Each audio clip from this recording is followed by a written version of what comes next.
Hey guys, welcome to the Girl Take No podcast. I'm your host, Shani Sanders, and today I have a very special guest with me. Her name is Kendra Swalls. She's a wife, she's a mom, she's a photographer, she's a former educator, but she is also a marketing expert. She's going to tell us all about how to use social media to build our brand or business. Kendra, welcome to the show. Thank you so much for having me. I'm excited to be here. Excited too. I think this is an important topic because although social media is so relevant in our lives today, people still don't know how to use it to help build their brand, and people still look for strategies. It's still a very heavily searched topic.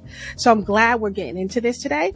But before we jump into it, I want you to give me the story behind the brand. Tell me why you decided to get into, helping people, coaching people in social media, helping them build their brands on social media. Yeah. So, for starters, I was a teacher for 14 years. So that was my original, career path was education. I was an elementary school teacher. So teaching and helping people is just kind of in my nature. I've always been that way.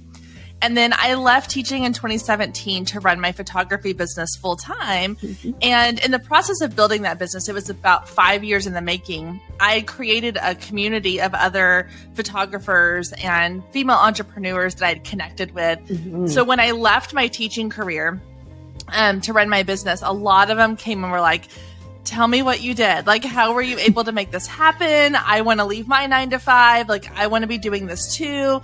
And so I started doing little mentor sessions and kind of just sharing information. I tried blogging for a little while. I was like, well, this could be a good way to sort of get my information out there, so I'm not repeating myself all the time to everybody. Yeah. Realized pretty quickly blogging was not my thing. It's not for everybody. You have to find what works for you. And for me, talking, so starting a podcast and doing social media, that was more up my alley. And so it kind of fed into my background of teaching. And so in 2019, I was like, you know what? I really like doing this, and it merges my passion for teaching, my natural ability, and my love of helping people grow a business. Because through building my photography business, I had really fallen in love with marketing and the idea of let me come up with really fun, creative ways to get my business in front of other people. Yes. And so it just was a perfect little marriage of the things that I loved. And so I started the Girl Means Business brand and the podcast, and it's just kind of grown from there. That is awesome. I love a backstory behind how people start their businesses, their brands. I love a backstory because I feel like that's the thing that a lot of people can resonate with, is with the story behind the brand. So thank you so much for telling us why you became who you are right now with Girl Means Business. I like it. Did you always see yourself as an entrepreneur, or did you think that, hey, I just kind of fell into this? Yeah, I kind of just fell into it. It's funny because looking back, my parents were kind of entrepreneurs. My mom took over a family business that had been in our family for generations, and she ran that business on her own. My dad came in as a partner later on. And so it was kind of this idea of I had this entrepreneurial role model, but I never thought of it that way because I guess she had kind of taken over this already established business. But I always had been very independent. And so the idea of having to sort of answer to somebody else was not ideal.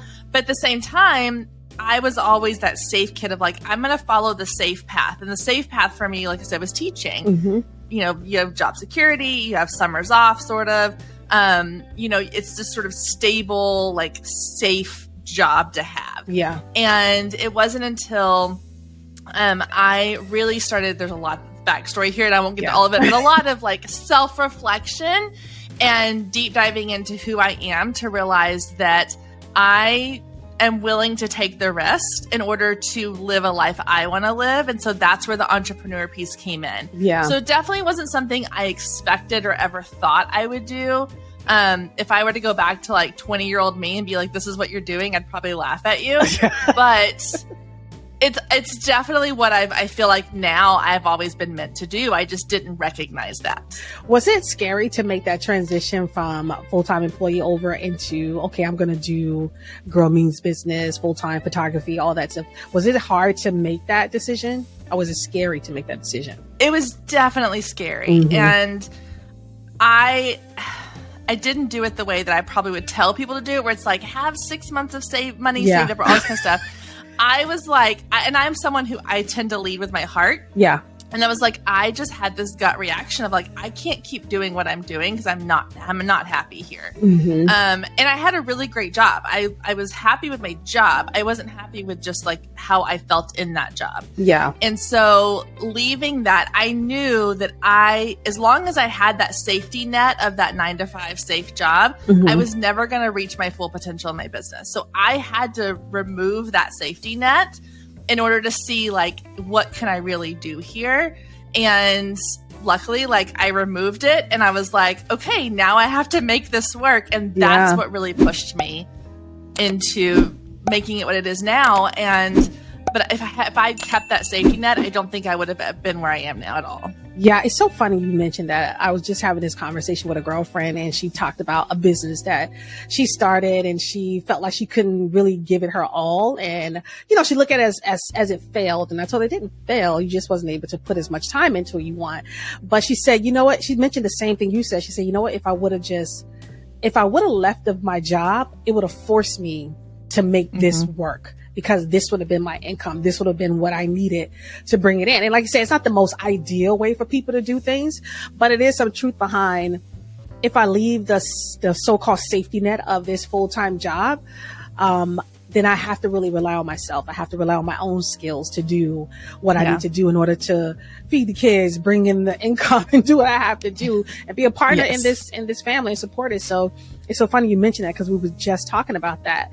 So when getting started on your entrepreneur journey, even as a photographer because you did photography before you jumped into the Girls Mean Business, what challenges you think you faced being on that journey? Oh my gosh, so many. I mean, I went into it not knowing anything about what I was doing. Yeah. I didn't know anything. Like when I started my photography business, I had no clue how to run a business, how to do photography. And it was all brand new. And so a lot of it was like learning through doing it and making mistakes and trying something else. I would say the biggest challenge for me, two biggest challenges. One has been my own self-confidence is there were a lot of times where I was just in my head. You know, I was like, okay, the negative self-talk, the doubts, all those things really, really crept on. And I think because being an entrepreneur is such an isolating thing sometimes. It is. It's not like when I was teaching and I could go to the school and I had, 20 other teachers around me to have conversations with and like bounce ideas off of and brainstorm. When you're doing this by yourself, those thoughts kind of creep in even more and they get louder and louder because you don't have that support system all the time around you. Yeah. So that was a big struggle. And then the other thing was just the idea of it's now all on me. And so even the things that I don't enjoy doing, I still have to do. Like, I can't not do them. There's nobody else to blame. Yes. Like, there's nobody to blame, but there's also nobody. I mean, like all the celebrations on you as well, because you're like, oh, I did that thing, and you get to take all the credit, but at the same time you're like, oh, I also have to be bookkeeper and social media manager and editor and content creator and all these things, and that may not always be what you are strongest at. So there's a lot of learning curve that comes in there. How do you balance it all, being a busy mom, because we know with kids and having kids, it can really take up a lot of time, especially you have active kids like I do. How do you balance it with being a mom, entrepreneur, doing your photography? How do you keep it all together, Kendra? Oh boy, I don't. Ultimately, I don't.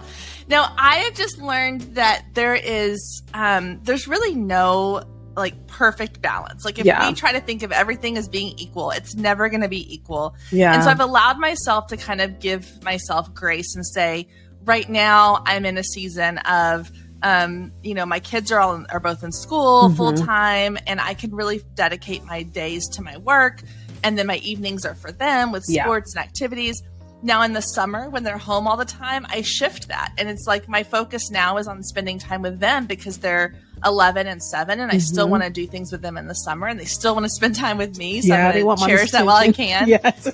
And so I give myself permission to kind of let things in my business kind of take the back burner a little bit. And I do have ways of like, with my podcast, I get all of my episodes for the summer uploaded and ready to go. So they're done. I don't have to focus on that. And I tell my kids, like, I have work hours during the summer. Like, we do something in the morning, we do something in the afternoon, but middle of the day, we come home and we have rest time and I get work done. Mm-hmm. So it's about understanding the seasons that you're in, whether it's for years at a time. Like, if you have an infant at home, that's the season you're in. You're not going to have as much time.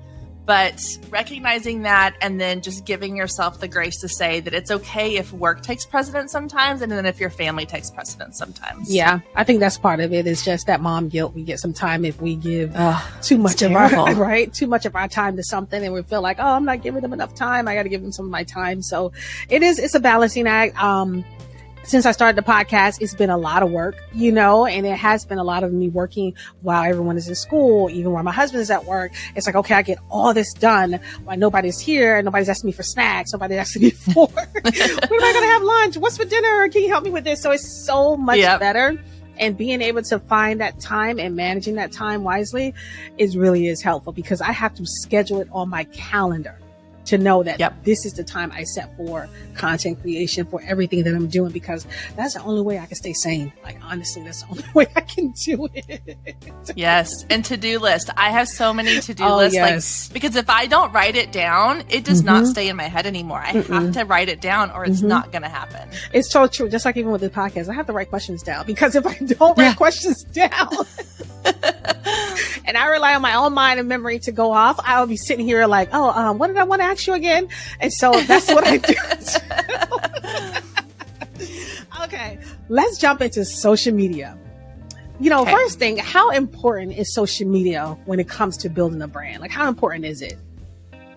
I mean, I think it's pretty important. I wouldn't say it's necessarily like everything when it comes to building a brand, but we are I think back to when my mom was building this business that she was running. Yeah. And like their primary way of advertising was through like the phone book.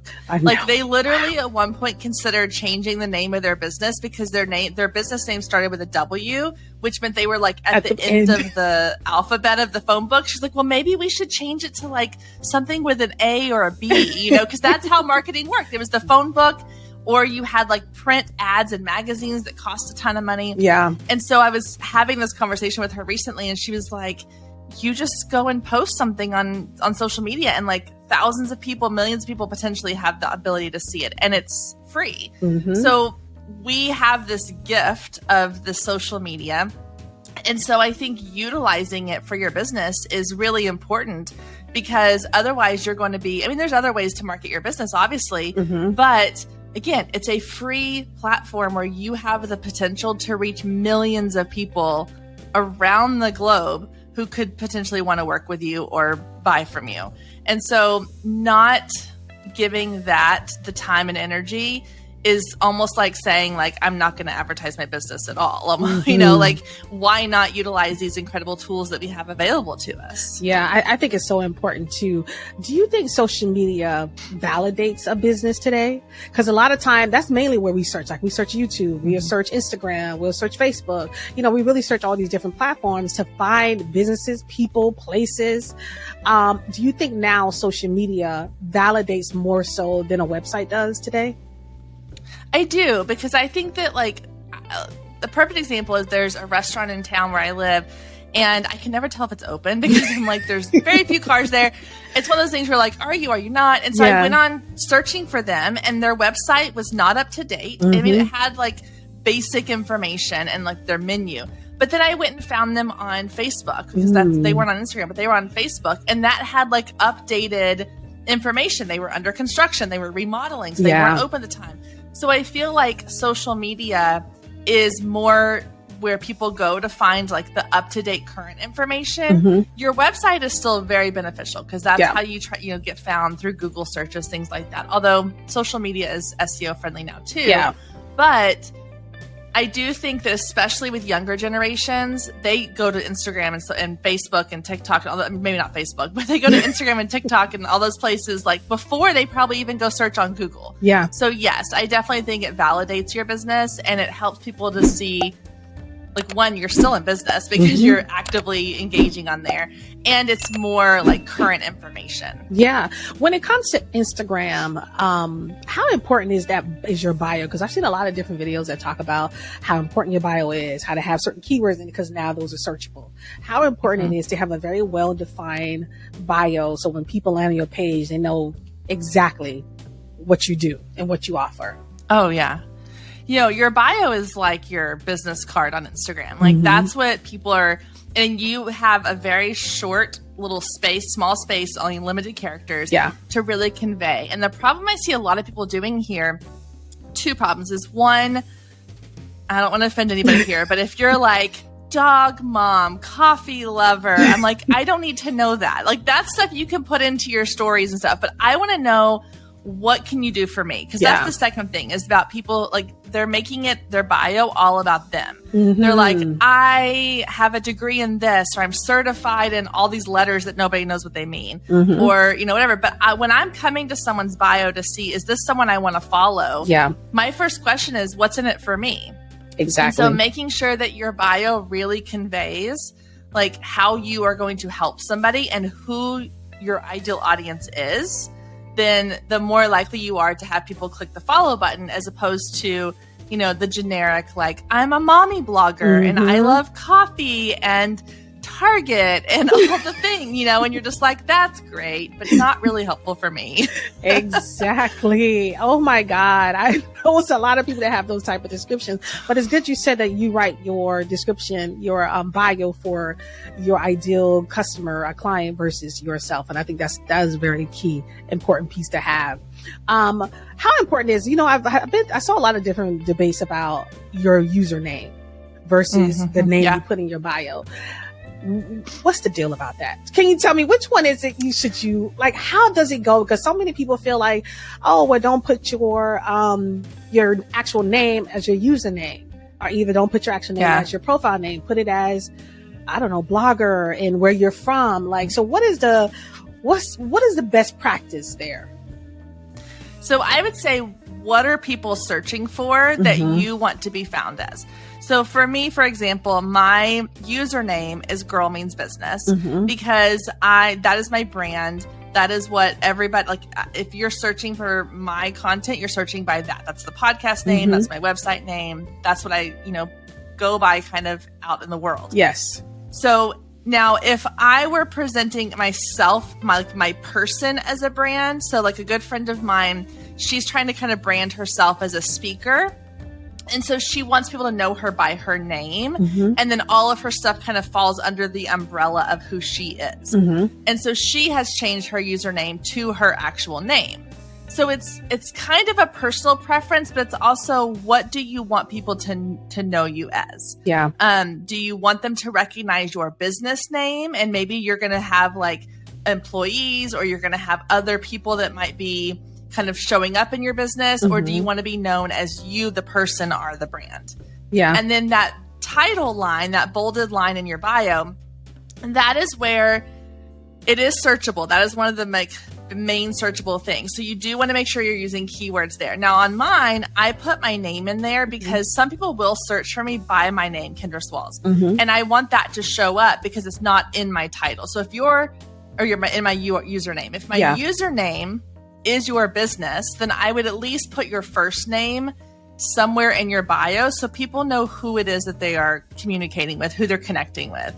And then tell them, like, if you have a local business, so for my photography business, I'm in the Dallas area, I'm going to put like Dallas, you know, photographer, or, you know, if you're out of, you know, Denver, you might put like Denver virtual assistant or whatever. If you're local.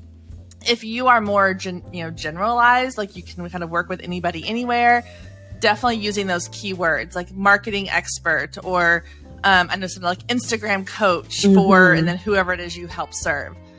So those are the keywords, kind of like saying like, what is it? How do you describe what your job title is. Yeah. And then use that for that title line. Oh, that's a good one. And I know these are kind of like in the weed question type of questions, but I think it's important because people really don't know. Like I've talked to a lot of people and I told them, I said, listen, I'm going to show, it's all about how to use Instagram to build your business, market your business. You should definitely listen, because they don't even know where to start. They have an Instagram page, but yet there's really nothing on it, and let's talk about niche.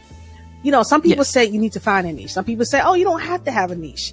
What do you tell most clients? I always say the more niche you are, the better.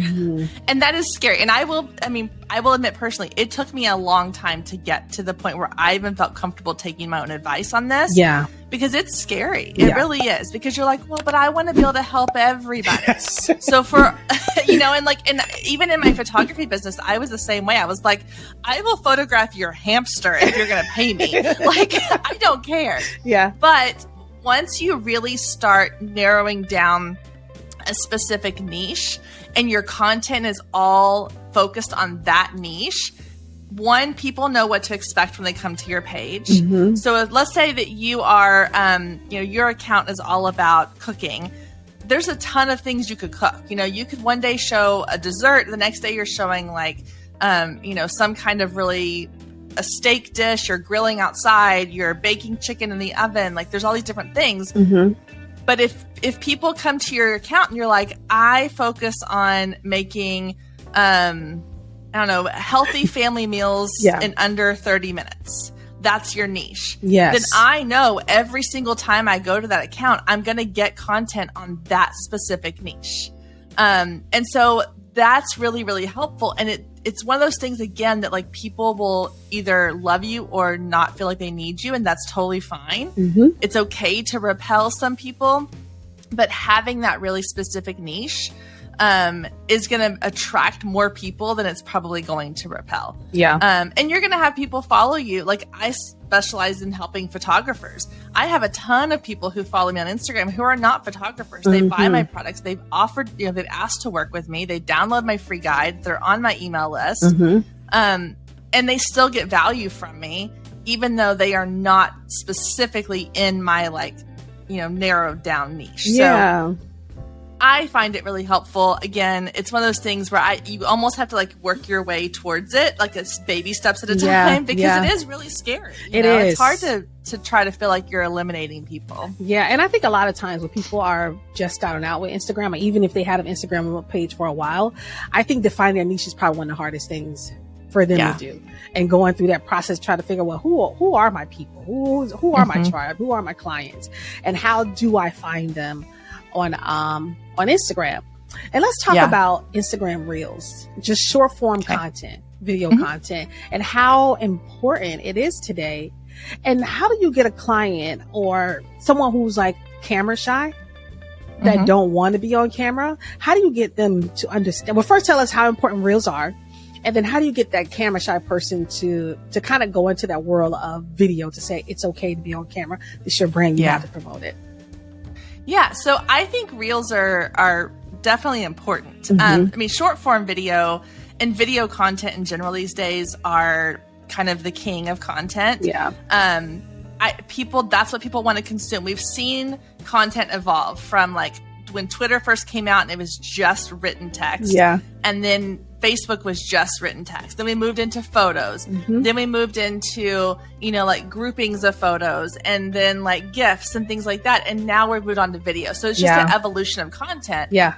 People like video for so many different reasons. One is that it's quick and easy to consume, the short form content, short form video. It's usually kind of entertaining, but also it helps you to feel like you're really connecting to somebody, as opposed to, here's just some static text that feels very disconnected from the person creating the content. Yeah. The video content, whether you show your face on the video or not, it's still you creating the content. There's an account that I follow that she does it's a she. So she does artwork. Yeah. And it's always just shot from above. So I just see her hands, But even just through that, I'm like, oh, this is really like fascinating. And a lot of times she'll do voiceovers in her own voice. And I feel like I now like know her a little bit better, as opposed to if all she posted was her finished products, I'd be like, oh, they're good. They're fine. But getting to see the process of it and hearing her voice and watching her work, it builds a whole different level of that trust and that like factor that ultimately gets somebody to buy into who you are as a brand. Yeah. Now for someone, go ahead. No. I'm just saying, I'm just taking it all in, Kendra. Go ahead. Oh yeah. But if there's somebody, because I mean, honestly, I didn't want to do reels in the beginning. I was like, this is not, like, I have to actually put on makeup each day. I know. I just want to do this. The process. It's a lot.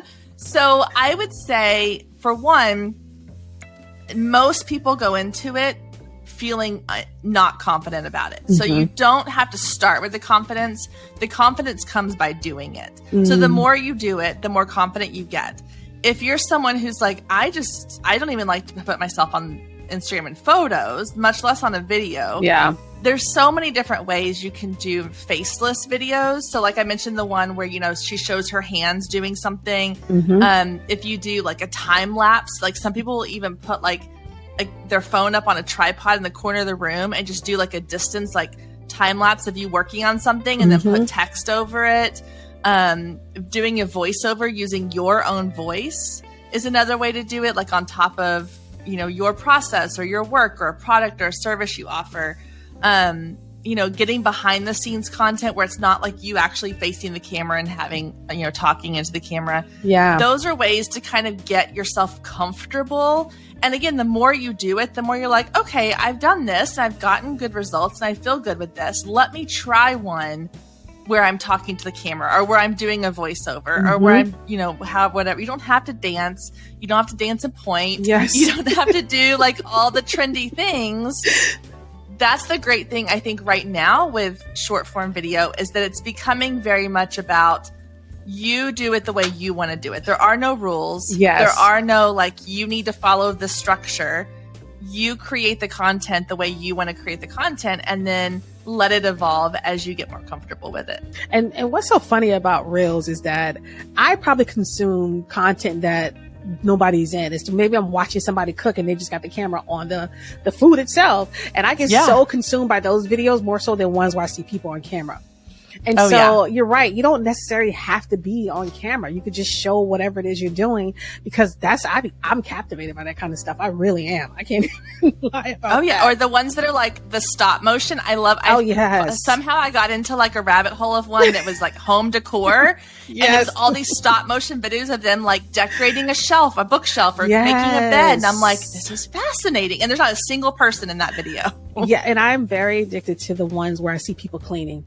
And they don't talk, but they're just cleaning. And I'm just like, one, I don't know how they stay so organized with kids. I wish I could be that organized in their pantries. I get so amazed by that kind of stuff. But it's such great content and it's really useful and it's in a reach. What kind of reach do you get with Instagram Reels? I know they're saying like, you know, do the Instagram Reels, do the short form content. Your reach is so much greater than it would be, let's say, a static post. Yeah. So Instagram has recently kind of rebalanced how they're pushing content out. So for the last, 2 years, Reels have been by far the most reach of any piece of content. That's why I really got into them about a year ago. And now they're kind of rebalancing. They still get really good reach because that's what people are consuming.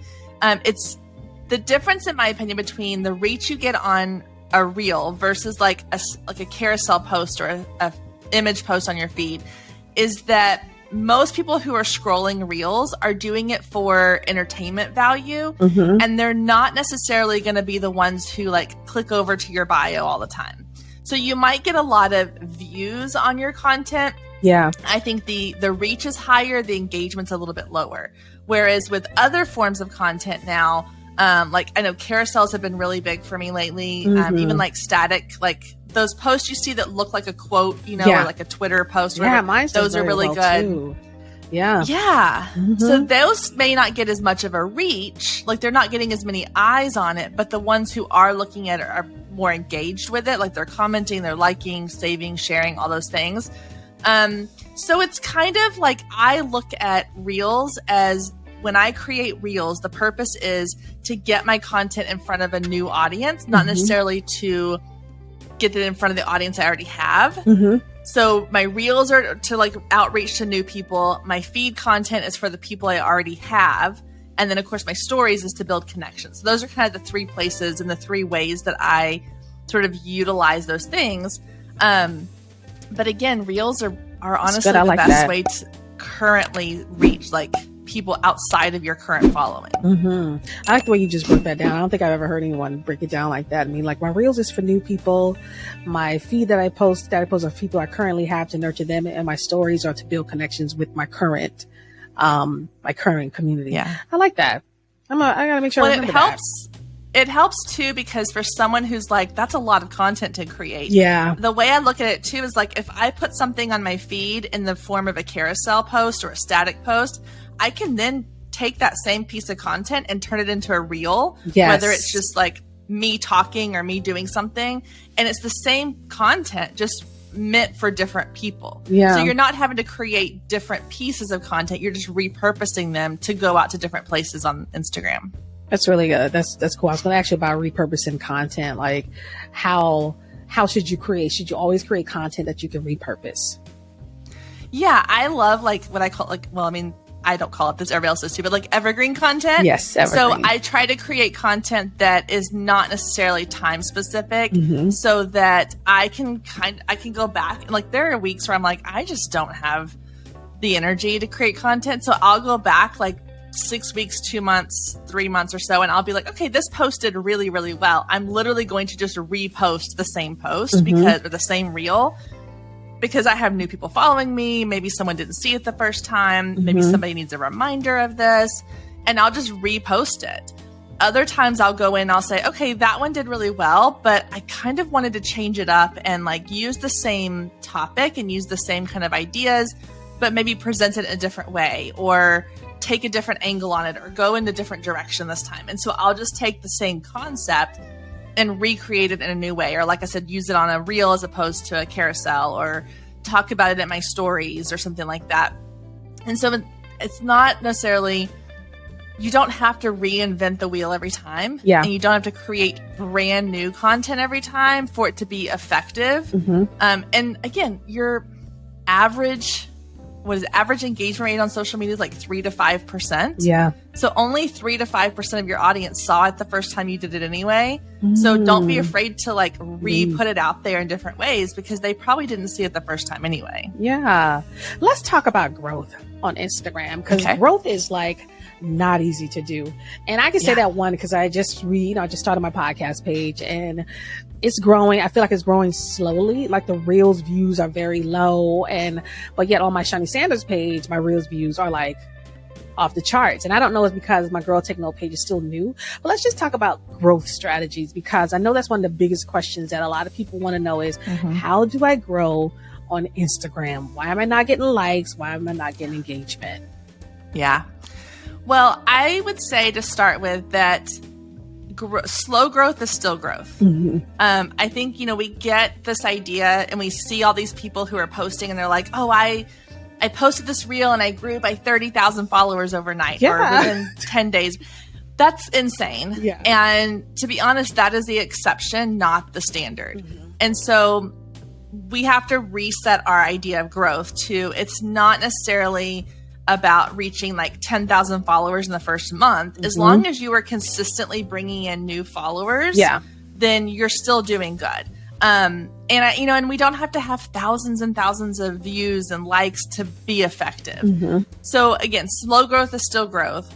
I will say that some things that have been really helpful, like I said before, with paying attention to what is the purpose behind the content you're creating. So I'm creating this piece of content for what reason? What do I want the user, the viewer to get from this? Again, if I'm creating a reel and my goal is to reach new people, then it's brand awareness. Yeah. So I may not create a reel that's going to be like super detailed or super like in depth. It may just be for entertainment. It might be just like, hey, come follow me for more. Here's a quick tip. Come follow me for more tips.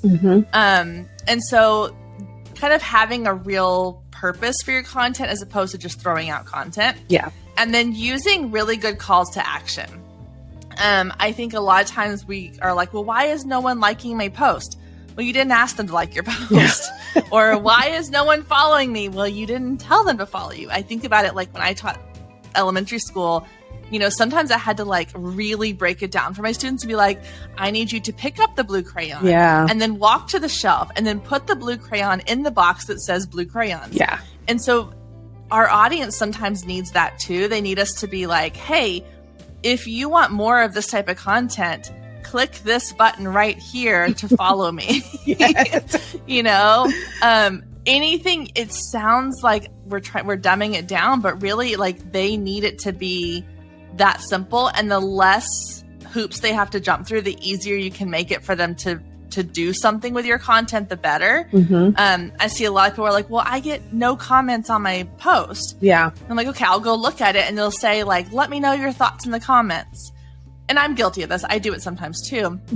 But I'm like, nobody wants to leave their thoughts in the comments. Like people are so like, you shouldn't ask that question. It's one of those things where it's like, it seems like a really good idea, but then you're like, well, but wait a minute. If someone were to say to me, leave your thoughts in the comments, I'm probably going to be like, I don't know. One, I don't know that I have any thoughts. Two, if I do, like, do I really want to go into like typing out my thoughts here? Or would I rather just answer a quick question? Yeah. So if you're looking for engagement in the form of like people commenting on your content, give them really simple, direct, like, would you rather A or B? Well, you know, and then you can even say like, feel free to let me know why, or have you ever tried this before? Yes or no.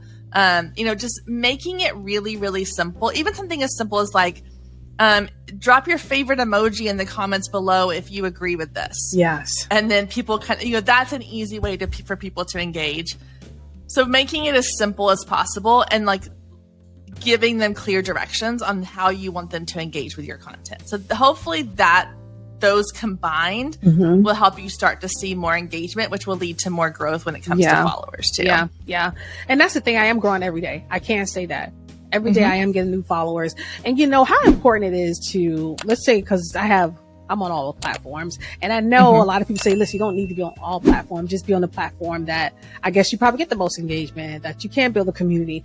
And I noticed that I posted a piece of content because I watch my platforms carefully to see what performs well. And I posted a piece of repurposed. So how is it okay to repurpose other people's content? That's number one, right? And then I did that and it really blew up on TikTok, like skyrocketed my growth to like 13,000 followers. And like a week, I was so surprised. But yet I posted the same content on Instagram and it got maybe like 50 views on it. Yeah. I feel like Instagram is so hard sometimes. Yeah.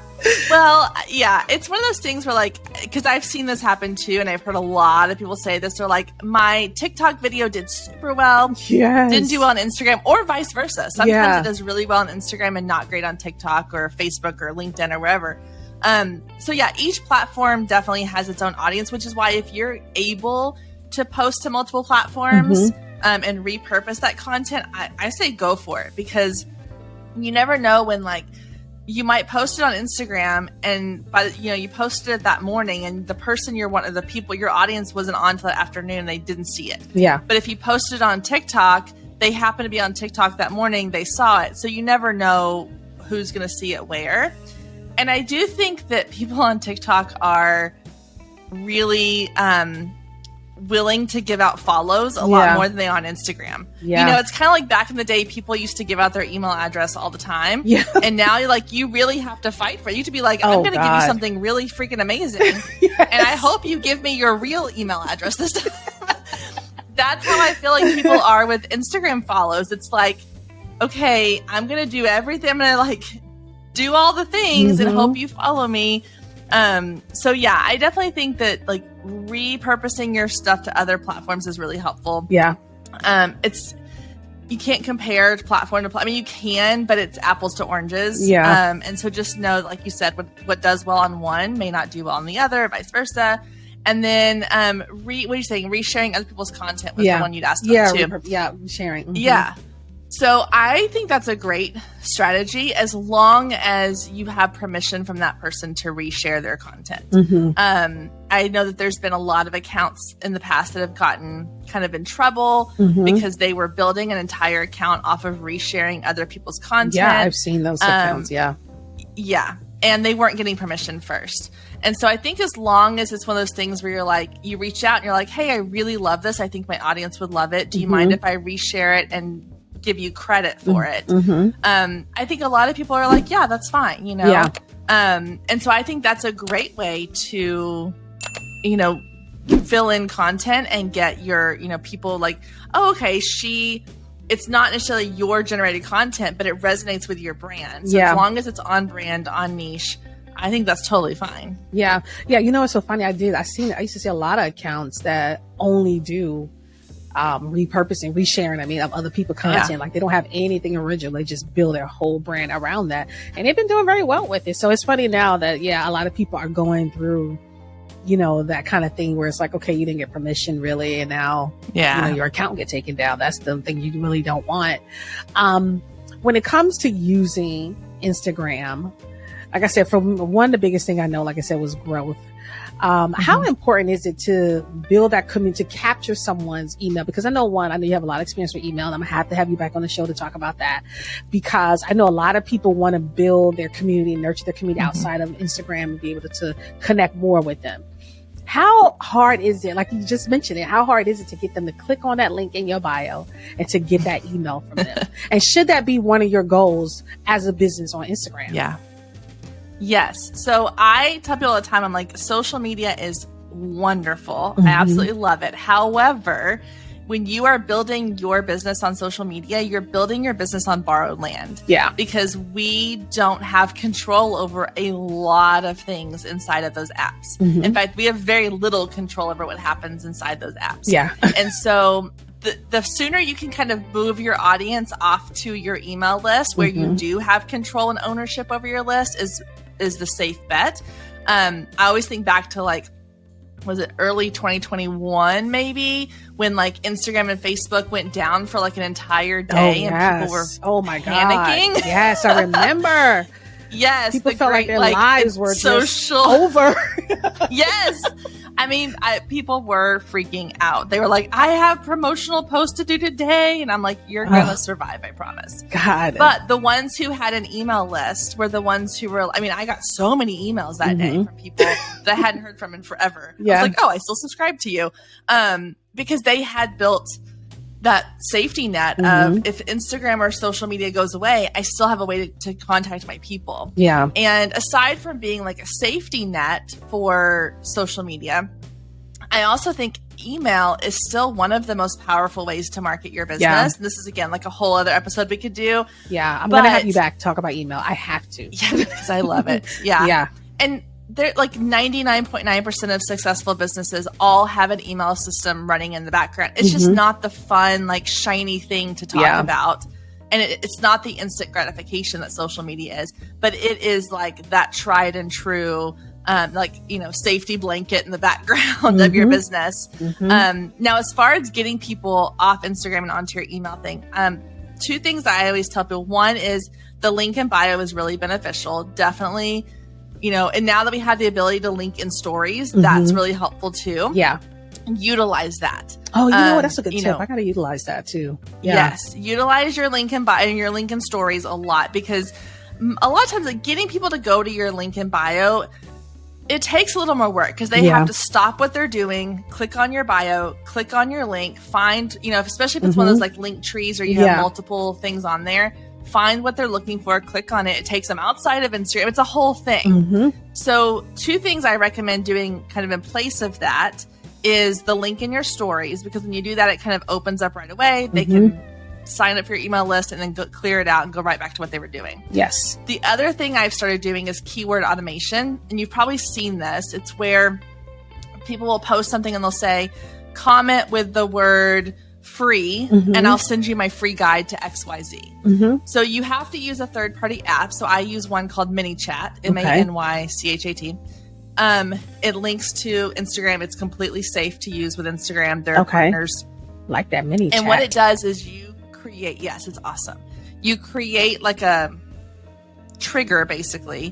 And so when you post your post and you have this keyword automation, and it can be done through DMs too, like anytime someone, I need to actually fix mine, because if someone goes and emails me or sends me a DM and it has the word email anywhere in their message, it triggers this automatic response. So I'm like, stop it, I'm trying to have a conversation. Yeah. But essentially, like, you go in, you post your post, you have this keyword. So you say, send, comment below with the word free. I'll send you my free guide on XYZ. And then when they comment, they get a DM from ManyChat. It looks like a little, text, just like you would as a DM. And it's like, whatever you want it to say, you customize it. So it could be like, hey, I'm so excited for you to check out X, Y, or Z. Click the link below and download your free guide. And then it leads them to your lead magnet. Yeah. The beauty of that is, one, it removes the barrier, so they don't have to do all the clicks to get to your link in bio. And two, it sends it to their DM, which means that they can keep scrolling, and that is safely tucked away in their DMs for them to come back to at any time. And so it's a really smart way to get people. And now you've kind of started a DM conversation with them. And it's a really smart way to get people kind of getting onto your email list a little more easily than the link in bio part. I like that mini links. I'm doing that for sure today. It's pretty awesome. I'm going there today.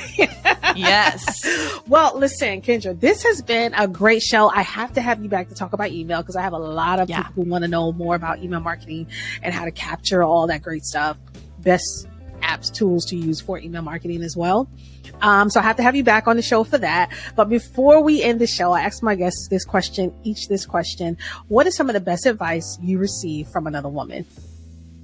Ooh, best advice from another woman. So I have some really incredible women in my life, to be honest with you. I am very, very fortunate. And I have one in particular who's really good about kind of not necessarily calling me out on things sometimes. And you need that kind of friend. She told me, you do need that friend. She told me just recently, she was like, stop getting so caught up in your own head that you forget to see yourself the way the rest of the world sees you. And I like that one, it brought me to tears when we were having the conversation, because she was like, I wish you could see yourself the way the rest of us see you. Yes. And it's really stuck with me. And I'm always like, okay, I need to stop what's going on up here in my brain, the conversation I'm having within my own head, and just take in the world around me as it is and how I am in it. Yes. So that's been really powerful. That is real powerful. I like that one. I think a lot of us get so caught up in our head where we're like, you're right, other people see you as this amazing person, and you're like, am I really? I feel like I got a lot of work still I need to do. Yep. Oh my God, that was such great advice. Listen, you are awesome. You are so knowledgeable with Instagram. I'm going to be hitting you up with questions. And we're going to get you rescheduled on the show so we can talk all about email, because it has to happen. I will need to know myself. So thank you so much, Kendra, for coming on, guys. Make sure you check out her podcast, Girl Means Business Podcast. It is available wherever you get your podcasts from. We thank you guys for joining us. Thank you for watching. Thank you for listening. I am Shani Sanders. This is the Girl Take No Podcast, and we will see you guys next time.